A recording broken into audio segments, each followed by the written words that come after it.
here to induct our first legend into the Houston Sports Hall of Fame. Please welcome former Houston Astro and current ESPN and SEC network analyst, Chris Burke. Thank you. Actually, I don't think I have to talk about that. Am I on here? There we go. It's an honor to be here tonight. I get to do one of the things I love to do the most, which is brag about Lance Berkman. So allow me that honor because there's a lot to unpack.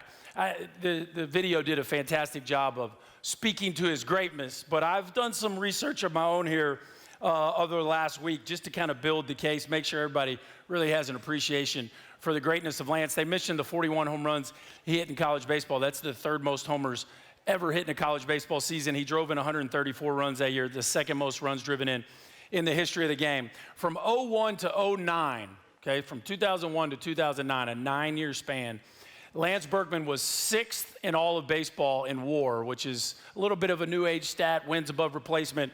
But that list includes Albert Pujols, Alex Rodriguez, Barry Bonds, Carlos Beltran, Ichiro, and then Lance, just to give you a feel for how great he was during that period of time.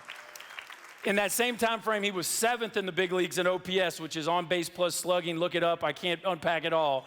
But that was Bonds, Pujols, Manny Ramirez, Larry Walker, Todd Helton, who just went into the Hall of Fame, Alex Rodriguez, and Lance Berkman. He truly was one of the greatest players in baseball for just right at a decade.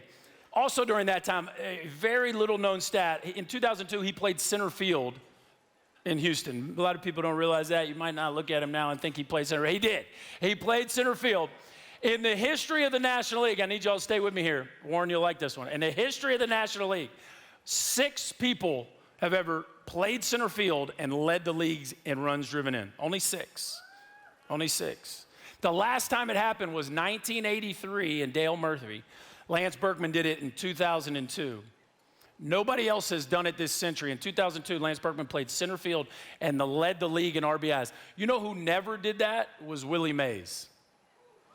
Pretty unbelievable stuff. In the history of Major League Baseball, Lance has the second highest OPS ever by a switch hitter. Ever. Now here's what's incredible. As great as those numbers are, those are all regular season stats.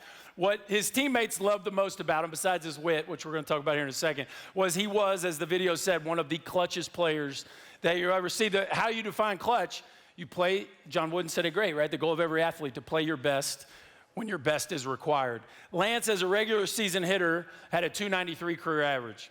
As a postseason hitter, he had a .317 average. And in the World Series, when your best is required, Lance hit .410. Incredible player. The only thing that was equal to his hitting skill was his quick wit, and he literally was one of the funniest people you'll ever be around. As I just mentioned, he was on base a lot.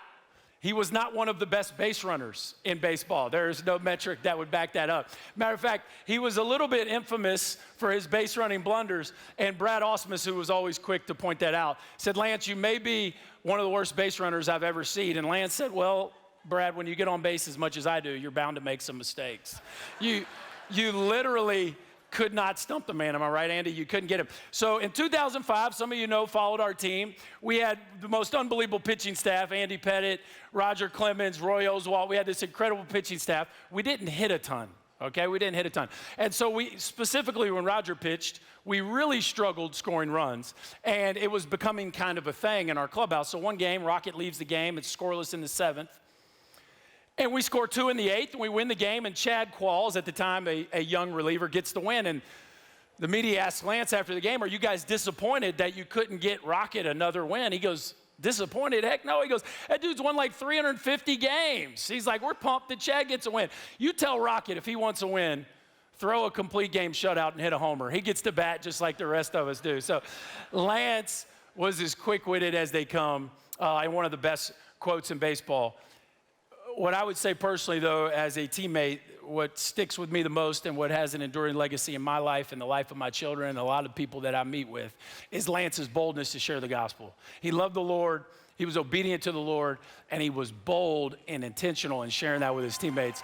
And that has lasted in my lifetime, long after our playing days, and I know he's made an impact and a number of different men around the game of baseball. So that truly is his legacy. A Hall of Fame hitter, a Hall of Fame person. And if you know Lance, you know he loves Texas country. Tonight, to honor Lance, and hopefully for your all's entertainment, we have one of the legends of Texas country. Please help me welcome to the stage Robert Earl Keen.